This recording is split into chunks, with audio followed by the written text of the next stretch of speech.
القطط والكلاب مش أعداء بالفطرة، الاختلاف بس في طبيعتهم. القطط بتحب تفرض سيطرتها، والكلب بطبيعته اجتماعي وودود. الكلاب غالبا بتبقى متسامحة كتير، حتى لو القطة هجمته بيستحمل بدل ما يرد بعنف. القطط بتلجأ للهجوم السريع لأنها معتمدة على غريزة الصيد والمباغتة. لغة الجسد مختلفة، الكلب لما بيهز ديله معناها صداقة، لكن القطة لو نفشت ديلها معناها تحذير. لو اتربوا مع بعض من صغرهم، القطط والكلاب ممكن يكونوا أصدقاء مقربين ويناموا جنب بعض كمان. القطط أسرع في رد الفعل، سرعتها ممكن توصل ل 48 كيلو في الساعة، وده بيخليها دايما تسبق الكلب في الهجوم.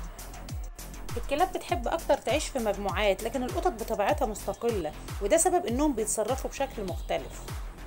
رغم الخلافات، الأبحاث بتأكد إن وجود قطة وكلب في نفس البيت بيقلل التوتر عند البشر وبيعزز الراحة النفسية.